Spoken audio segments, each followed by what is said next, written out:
गणतंत्र दिवस के अवसर पर देश के नाम निजी संदेश प्रस्तुत करता हूं।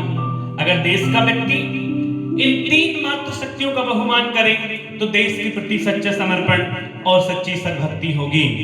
पहली मात्र शक्ति इस देश की भूमि जिस पर भगवान ऋषभदेव आदि 24 तीर्थंकर, मर्यादा पुरुषोत्तम भगवान श्री राम और इस धरती को बाल क्रीड़ाओं से आचरण का, चारित्र का मार्ग बताने वाले भगवान श्री कृष्ण ने जन्म लिया है। इस भूमि का हमें बहुमान करना चाहिए।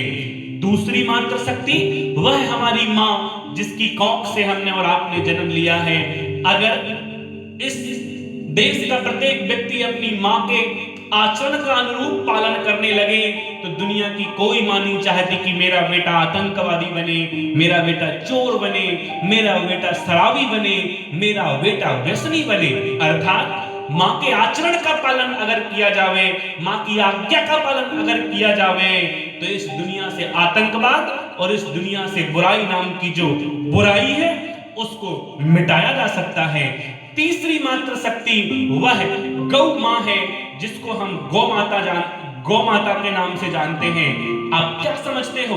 आचार्य जी ने कहा था कि अगर गौ ना होती तो कैसे हम भगवान की आराधना करते और चौक बनाते उस मां के गोबर से।